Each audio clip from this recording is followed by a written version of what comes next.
दोस्तों नमस्कार, मैं हूं क्षितिज कांत और आप देख रहे हैं 4 PM न्यूज़ नेटवर्क। आपको बता दूं, आज का दिन आम आदमी पार्टी के लिए बहुत खास है। 1 जुलाई जिस तारीख का सभी इंतजार कर रहे थे, तिरंगा शाखा आज की डेट से स्टार्ट होने वाली थी। पुरानी प्रेस कॉन्फ्रेंस में हमने देखा संजय सिंह सांसद जी से हमारी बात होती है, काफ़ी सारी बातें बताते हैं। आज स्टार्ट हो गई, जानेंगे क्या कुछ आज के दिन हुआ और प्रेस कॉन्फ्रेंस में क्या नया रखा। सर, आपका स्वागत है। धन्यवाद। आपके दर्शकों को नमस्कार। देखिए, मैंने तभी कहा था कि आप लोगों के मन में तमाम कयास चल रहे थे कि ये शाखा क्या है, आरएसएस की शाखा है, कैसी शाखा है, क्या होगा इसमें। मैंने आपको कहा था कि 1 जुलाई को जब शाखा आयोजित होगी तब आप देखिएगा कि उनकी शाखा से ये शाखा अलग क्यों है, आरएसएस की शाखा से ये शाखा अलग क्यों है।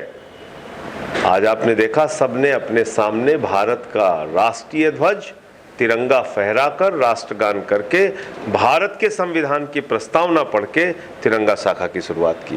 बाबा साहब डॉक्टर भीमराव अंबेडकर जो हमारे संविधान के रचयिता हैं, उनके बारे में, उनके जीवन के बारे में, उनके स्ट्रगल के बारे में आज के तिरंगा शाखा में चर्चा हुई। हमने संकल्प लिया कि हम इस देश को किसी के फरमान पे नहीं चलने देंगे, भारत चलेगा भारत के संविधान पर। और हमने भाईचारे का नारा लगाया। हिंदू, मुस्लिम, सिख, ईसाई आपस में सब भाई भाई के नारे लगे। सभी जातियों के, सभी धर्मों के लोग इसमें सम्मिलित हुए। तो ये एक अच्छी पहल, एक अच्छी शुरुआत हुई।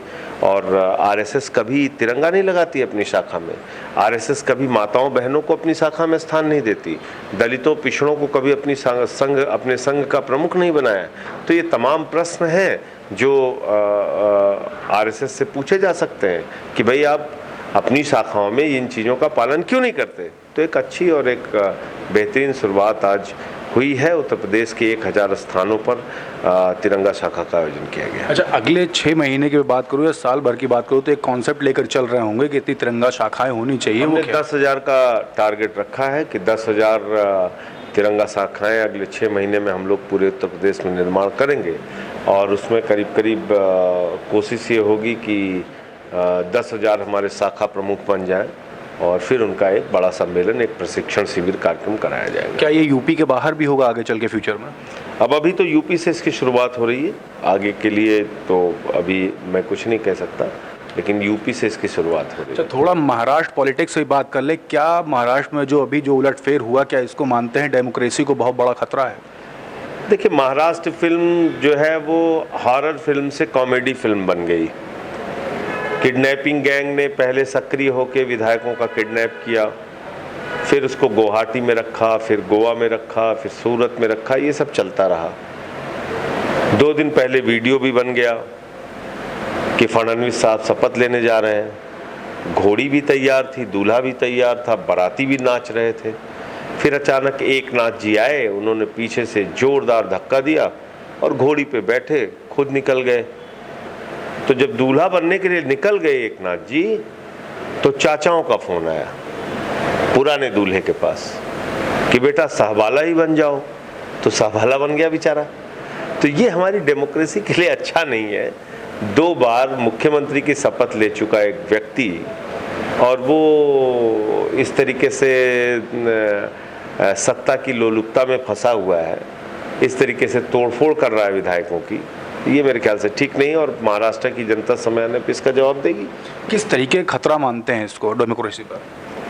भाई, खुलेआम किडनैपिंग गैंग सक्रिय है। ईडी लगा दिया, सीबीआई लगा दिया, पुलिस लगा दिया, ये कर दिया। जितनी एजेंसियां हैं उसका खुलेआम दुरुपयोग हो रहा है। तो अगर एजेंसियों का दुरुपयोग करके सरकारें गिराई जाने लगेंगी तो ये तो बहुत बड़ा थ्रेट है डेमोक्रेसी के लिए। अच्छा, आप लगातार भारतीय जनता पार्टी पे तीखा निशाना, सीधा निशाना उस पर साधते रहे हैं। आज नुपुर शर्मा को सुप्रीम कोर्ट ने फटकार लगाई है, इस पर क्या कहें? देखिए, नुपुर शर्मा पे ये फटकार नहीं है, ये फटकार भारतीय जनता पार्टी के ऊपर है। ये फटकार भारतीय जनता पार्टी के ऊपर जोरदार तमाचा है। नुपुर शर्मा कहाँ से निकली थी? नुपुर शर्मा को किसने सिखाया था ये नफरत की भाषा?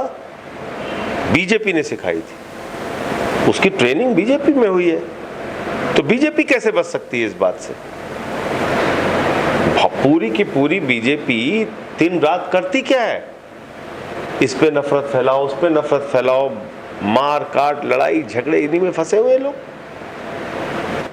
जांच एजेंसियों का दुरुपयोग यही कर रहे हैं। तो हमारी आज बात हुई आम आदमी पार्टी सांसद संजय सिंह से, जिन्होंने तिरंगा शाखा जो स्टार्ट की है उस पर काफ़ी सारी चर्चा की हमसे। इसके बाद हमने महाराष्ट्र की पॉलिटिक्स पर बात की, जिसमें डेमोक्रेसी को साफ तौर पर खतरा बताया, और हमारी तमाम अन्य बातें भी हुई, जैसे नूपुर शर्मा कंट्रोवर्सी को लेकर के आज जो सुप्रीम कोर्ट ने जो फटकार लगाई है। इस सब मुद्दों पे हमारी संजय सिंह आम आदमी पार्टी सांसद से बात हुई। ऐसी खबरों के लिए आप हमारे चैनल को सब्सक्राइब कर दें और जुड़े रहें 4PM न्यूज़ नेटवर्क के साथ। मैं हूं क्षितिज कांत, कैमरा पर्सन शुभम के साथ। धन्यवाद। कि ये देश किसी के फरमान से नहीं चलेगा, बाबा साहब डॉक्टर भीमराव अंबेडकर के द्वारा लिखे गए संविधान से चलेगा। भारत की पहचान तिरंगा निशान और भारत का संविधान। आज जिस प्रकार से नफरत परोसा जा रहा है, समाज को विभाजित किया जा रहा है, हिंदू मुसलमान के खाने में बांटा जा रहा है, जातियों के खाने में बांटा जा रहा है, इस तिरंगा शाखा का मकसद होगा हम अपनी भाईचारा को, एकता को, प्रेम को, बंधुत्व को मजबूत करके, जो भारत का संविधान कहता है कि हम एक धर्मनिरपेक्ष राष्ट्र हैं, उस सपने को सच रखना, बरकरार रखना चाहेंगे। आरएसएस भारत के झंडे तिरंगे से क्यों विरोध रखता है, इसको उसे स्पष्ट करना चाहिए। हमारे राष्ट्र ध्वज को क्यों नहीं मानता, इस पर आरएसएस को, बीजेपी को अपना स्पष्टीकरण देना चाहिए। क्योंकि आपने देखा होगा कि इनके एक पूर्व मंत्री ने कर्नाटक में पिछले दिनों बयान दिया था कि अब भारत का तिरंगा भारत का राष्ट्रीय ध्वज नहीं रहेगा। ये मैं नहीं, कर्नाटक के बीजेपी के पूर्व मंत्री ने, और जो वर्तमान में विधायक है, अभी भी वो बीजेपी में है, उसका बयान है। इसी प्रकार से माता बहनें आज हमारी शाखा में थी, आरएसएस की शाखा में माताएं बहनें नहीं जा सकती। हमारी शाखा में हिंदू मुसलमान का कोई भेद नहीं था, वहां धर्म के आधार पर प्रतिबंधित है।